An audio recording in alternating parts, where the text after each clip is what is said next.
이번에 정부가 이제 발표한 얘기 있어요. 그러니까 밸류업 얘기를 하면서 이거 밸류업 하는 그 기업들 우리가 세금 좀 깎아줄게, 편의 좀 봐줄게, 뭐 이런 얘기를 하는 것 같은데 이거 내용이 어떻고 좀 어떻게 해석할 수가 있을까요?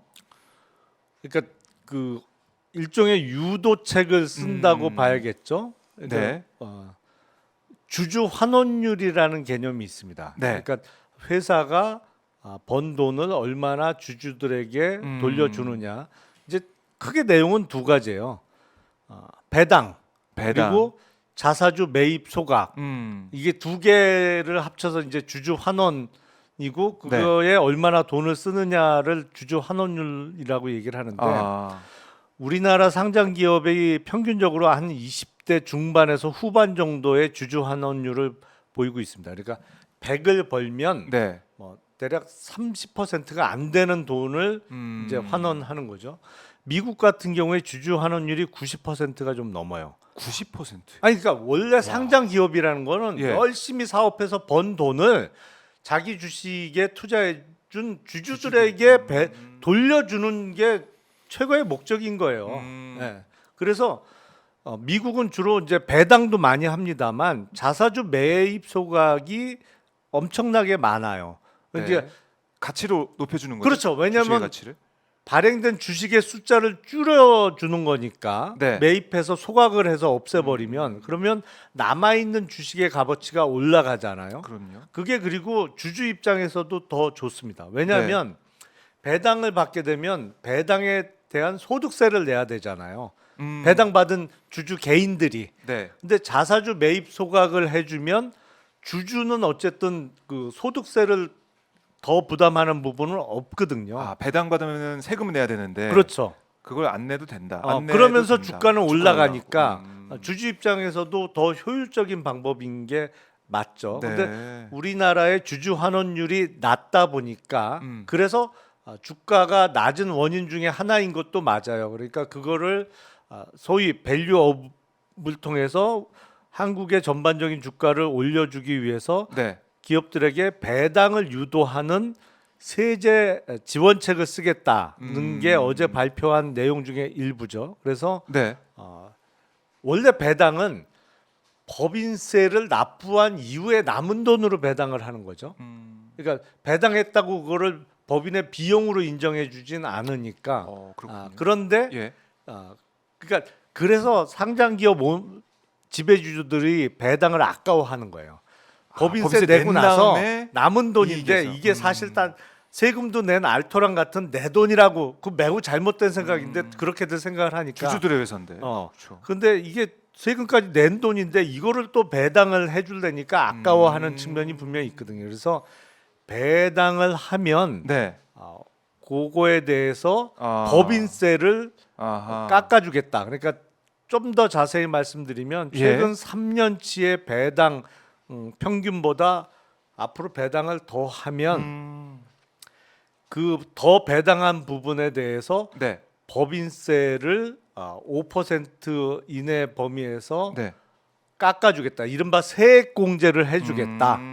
라는 내용이에요. 깎아줄게. 예. 세금 깎아줄 테니까 밸류업해서 배당 더해라. 배당 더해서 우리 국민들이 주식 투자해서 또 한국 기업에 투자를 많이 해서 그 과실도 가져갈 수 있게 좀 해줘. 예. 이런 당근이네요. 당근을 그렇죠. 준 거는. 당근책이죠. 예. 당근책이고 예. 근데 앞으로 좀 더 후속적인 발표가 나와야 될 것 같은데 네. 그러면서 어제 한 얘기가 배당에 대한 소득세도 줄여주겠다고 했거든요. 지금은 어떻게 돼 있냐면 네. 배당은 이자와 같이 취급됩니다. 그러니까 우리가 왜 은행에다가 정기예금 내면 네. 정기예금을 들면 이자를 주잖아요. 네. 그럼 이자 소득세를 내죠. 맞습니다. 예. 예. 그러니까 배당도 이자 받듯이. 그렇죠. 어. 지방소득세까지 해서 15.4%를 냅니다. 우리가. 네. 배당도 마찬가지예요. 근데 2천만 원을 넘으면 이게는 종합소득세하고 같이 묶이죠. 그래서 최고세율로 가면 네. 보통 그 45% 플러스 지방세 4.5해서 49.5%의 절반. 그 종합소득세를 내게 되는데 이제 최고세율 세율까지 구간으로 가면, 예. 가면 어제 발표한 내용을 보면 배당 소득에 대해서는 2천만 원까지는 14%에서 9%로 줄여주겠다. 그러면 이제 9.9%가 되겠죠. 지방세까지 해야 하면 그리고 2천만 원을 넘는 배당 금액에 대해서는 네. 25%로 분리과세를 하겠다. 그러니까 종합소득세에 들어가는 이제 종합과세가 아니고 네. 배당 소득에 대해서는 다른 소득과는 분리해서 분리과세를 하겠다. 분리로. 그러면 최종적으로는 27.5%가 되겠죠. 그러니까 국세 25% 그리고 지방소득세 예. 그거의 국세의 10%에서 하니까. 그렇게 이제 그 내용이에요. 그래서 내용은 어떻게 나쁘지는 보셨어요? 않습니다. 예. 왜냐하면 배당 소득이 생겨도 네. 이게 보통 주식 배당을 많이 받는 분들은 대부분의 경우에 다른 소득도 많기 때문에 이게 종합소득세 구간으로 들어가는 경우가 많거든요. 네. 그러면 이제 소득세만 49.5%를 내고 그거에 부과되는 또 4대 보험료의 증가까지 하면 이게 뭐 배당 받아봤자 남는 게 없다. 그래서 사실은 자사주 매입 소각이 더 좋은 방법인 거예요. 주주들의 입장에서는. 세금 때문에. 근데 이제 배당 소득에 대해서는 분리과세를 하겠다는 것은 큰 메리트가 될 수가 있죠. 네. 그런데 문제는 문제가 있습니다. 아니 그러니까 미국은 그 배당해 주는 부분에 대해서 법인세 안 깎아줘도 배당 많이 하거든요. 가장 근본적인 차이는 뭐냐면 주주들의 지지를 못 받으면 계속 경영을 할 수가 없는 상태가 되기 때문에 왜냐하면 이사회에서 쫓겨나기 때문에 주주 환원을 적극적으로 하는 겁니다. 근데 우리나라는 주주를 무시해도 경영권에 별다른 지장을 안 받기 때문에 계속 그렇게 해왔던 것이거든요. 네. 그러니까 가장 근본적인 원인은 주주 중심의 경영을 하지 않으면 경영권을 유지할 수 없는 구조가 돼야 되는데 네. 그거에 대해서는 지금 재계의 반대가 어마어마하거든요. 그러니까 지금 일종의 배당하면 법인세 깎아준다, 뭐 배당 소득에 대해서 분리과세를 하겠다. 그리고 무엇보다도 상속세율 깎아주겠다. 네. 이제 어제 발표한 내용 중에 하나가 네. 과점 주주에 대한 상속세 20% 할증을 없애겠다는 거예요. 그러니까 최대 주주 할증 폐지한다 뭐 예. 이런 건데. 그거 어마어마한 당근이죠, 사실은. 재계 입장에서 보기엔 상속세 그래요. 깎아주는 게 제일 큰 관심 사항이니까. 그렇죠. 예. 문제는 당근은 잔뜩 제시를 하는데 최측이 안 보여요. 그러니까 제가 보기엔 네. 이 재벌들의 제일 큰 관심은 상속세예요. 그러니까 우선은 상속세율을 지금 최고세율이 60%인데 네. 그걸 30% 주장까지 정부 일부에서 나왔잖아요. 그러니까요. 이건 완전히 재벌들 입장에서는 땡큐할 얘기죠. 근데 예. 이 어마어마한 당근을 이렇게 소비하면 안 된다는 거죠. 채찍을 들고. 그렇지. 오. 같이 가야지. 그러니까 당신들 앞으로 지금까지와 같이 이런 식으로 지배주주만을 위한 경영을 네. 하면 페널티 있어.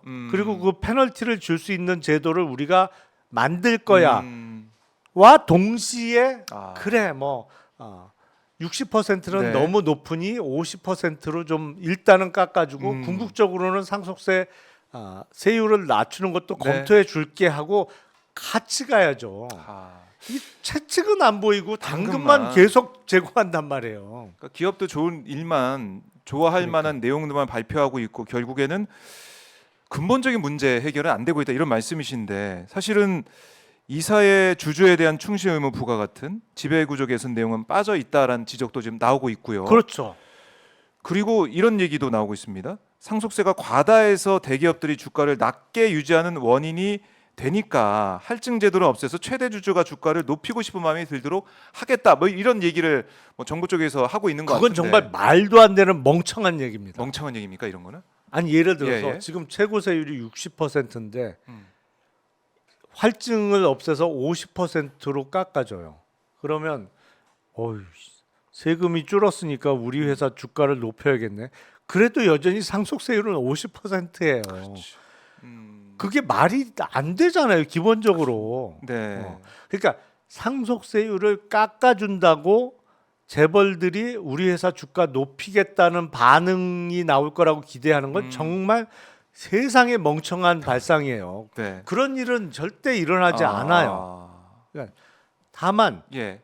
이게 주주를 중심으로 하는 경영을 하지 않으면 내가 경영권을 빼앗길 수도 있겠다. 아니면 법적으로 손해배상 책임을 어마어마하게 물어서 네. 상속세 걱정하기 전에 내 재산이 날아갈 수도 있겠다라는 상황이 와야 주주 중심의 경영이 이루어지는 거지. 예. 상속세율 깎아주면 주가 올린다? 그건 말도 안 되는 발상이에요, 정말. 아, 그렇네요. 그러니까 이 기업들 위주의 기업들의 이제 마인드로 이 상황을 다 들여다보고 있다 보니까 이른바 개인 투자자, 우리가 뭐 개미라고 부르는데 개미들이 국내 시장에 못 믿겠다. 다 지금 미국으로 또 아니면은 다른 뭐 일본 시장으로 뭐 지금 뭐 중국도 조금씩 회복하고 있다고 막 얘기 들리던데 다른 나라 떠들고 있는 거 그렇죠. 아닙니까? 계속해서 못 그러니까 믿겠다. 이제 공식적으로 어느 언론에서도 네. 언급을 했던데 한국 증시시장 증권 시장에서 탈출하는 거는 지능순이다. 뭐 이런 얘기가 있잖아요. 그 정도로. 똑똑할수록 빨리 탈출한다 여기서. 왜냐하면 네. 이거 안 되는. 그러니까 그만큼 한국 증시는 기업들의 거버넌스가 엉망이거든요. 그리고 실제로 해봤더니 수익률이 미국 증시에 투자했을 때 아니면 일본 심지어 중국 시장에 중국은 요새 뭐 증시가 안 좋기는 합니다. 조금 안 좋기는 합니다만 외국 주식에 투자했을 때가 수익률이 실제로 훨씬 낮거든요. 높거든요. 그러니까 이걸 왜 할 수 있는데 안 하냐. 그래서 똑똑한 손으로 빨리 다 탈출한다. 그리고 그게 수치로도 증명이 되잖아요. 예. 금년 상반기에 그러니까 6월 말까지 미국 주식 시장에 투자한 개미들의 투자 액수가 약 12조 원 정도 됩니다. 12조. 그러니까 한 달에 2조 원 가까이 빠져나간 거예요. 11조 7천억 원이 빠져나갔는데 거의 한 달에 2조 원씩 빠져나가는 거예요. 그래서 지금 120조 정도가 지금 미국 시장에 개미들이 투자를 했단 말이죠. 네. 근데 문제는 이게 예. 늘어나는 속도가 너무 빨라요. 근데 이게 빨리 늘어난다는 얘기는 그만큼 한국 주식 시장에 투자되는 액수가 줄어든다는 얘기거든요. 왜냐면 미국 주식 시장에 그 투자하는 돈이 어디서 나왔겠어요. 대부분 한국 증시에서 빼서 일로 가는 거란 말이에요. 한국 증시에 돈은 그대로 묻어둔 채로 집 팔아서 투자하는 경우는 거의 없단 말이죠. 예. 한정돼 있죠. 투자할 수 있는 여력은 거의 드문 경우고 네. 한국 주식 샀던 돈 팔아서 미국 주식 사는 건데 이러다 보니까 이게 한국 증시에 대한 신뢰를 빨리 만들어주는 게 급한 건 틀림없는 사실이에요. 그리고 가장 큰 원인은 한국 상장 기업의 경영진들이 소액주주를 무시하는 결정을 너무 많이 하고 그런 무시하는 결정을 해도 아무 탈이 없는 게 근본적인 원인이란 말이죠. 그걸 고치지 않고서는 쉽지 않다는 거죠. 그걸 고쳐줘야 되는 거죠. 그게 출발점이 일단 상법에 매우 당연한 얘기. 모든 국민은 법 앞에 평등하다는 수준의 당연한 얘기. 회사의 이사는 모든 주주의 이익을 위해서 일해야 된다는 얘기를 넣겠다고 하는 건데 그거를 재계에서 결사반대를 하면서 공식적으로 얘기하잖아요. 지배주주의 이익과 소액주주의 이익이 어떻게 같이 갈 수 있느냐.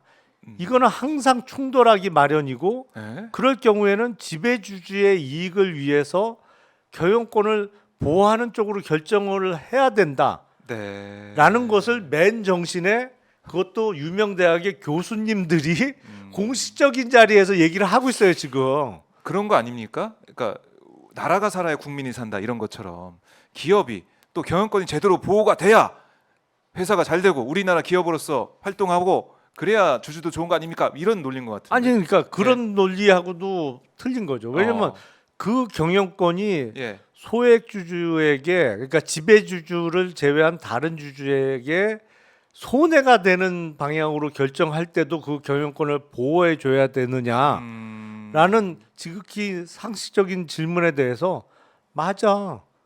그럼에도 불구하고 지금 경영권이 보호되는 게 맞아라는 얘기를 공식적으로 하고 있는 상황이거든요.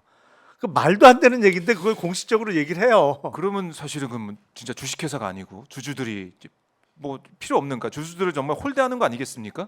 그럴 거면 예. 개인 사업자로 해야죠.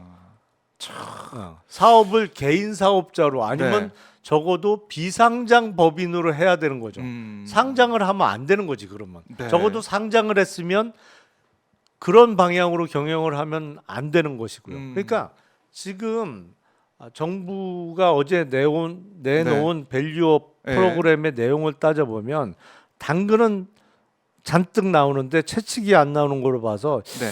이것도 이태원 참사에 대해서 일부 유튜브 방송을 보고 똑같은 얘기를 전하듯이 재벌들의 얘기만 듣고 예.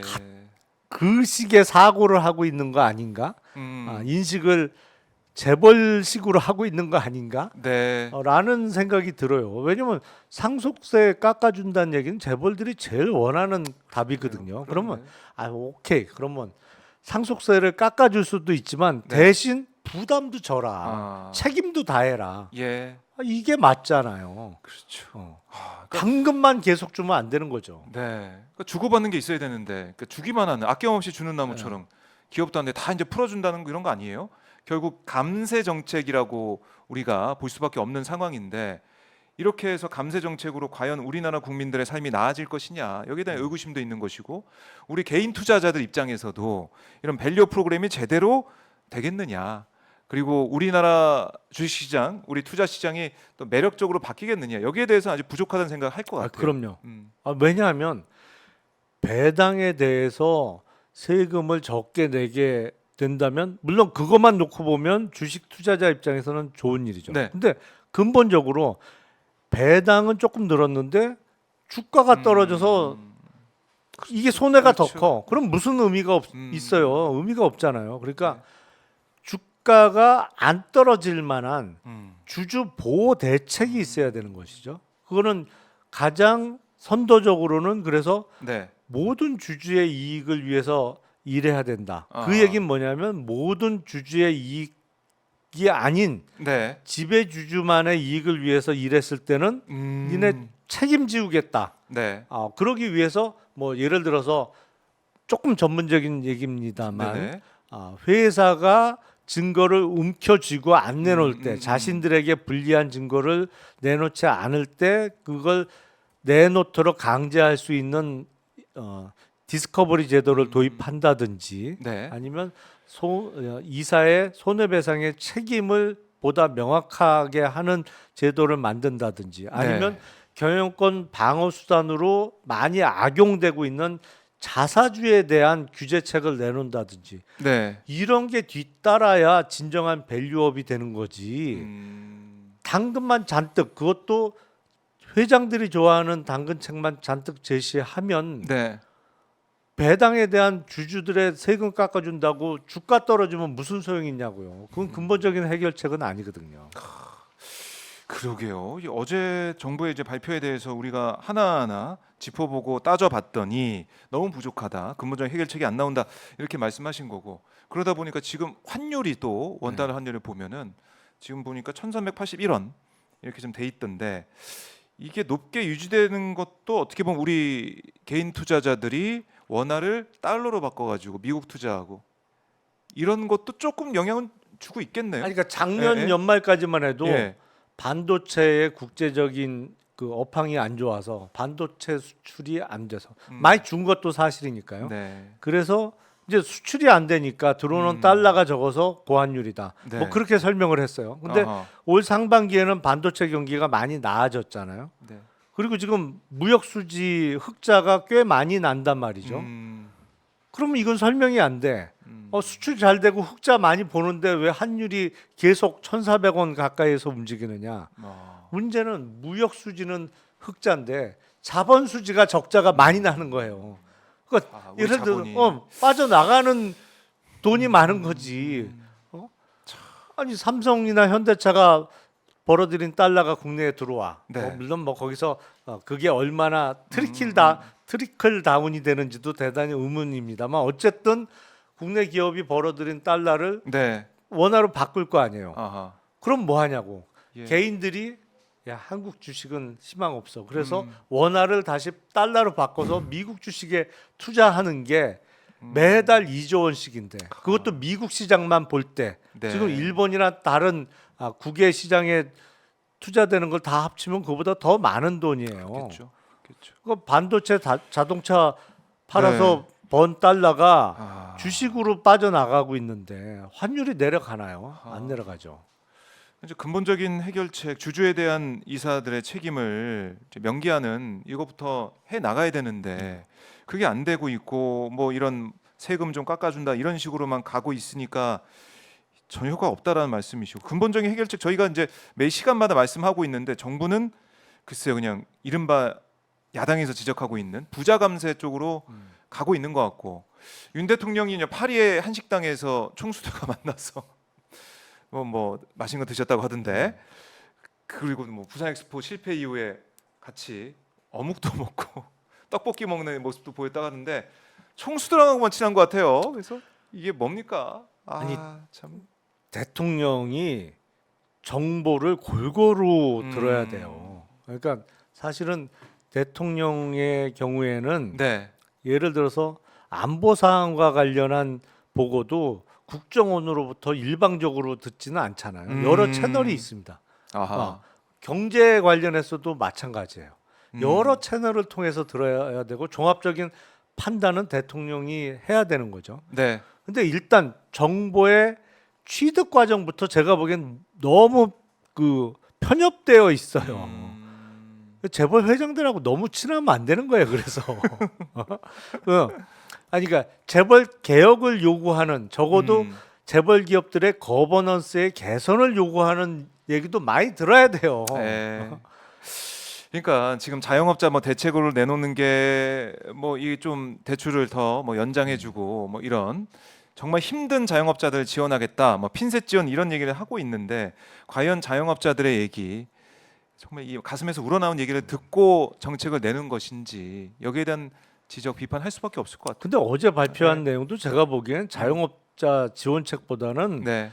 상속세 감면이나 이런 재벌 기업에 대한 당근책이 더 그걸 큰 것 위한 같아요. 포션이 더 큰 것 같아요. 그게 주고 네. 자영업자 지원책이 약간 곁다리인 느낌이에요. 네. 하.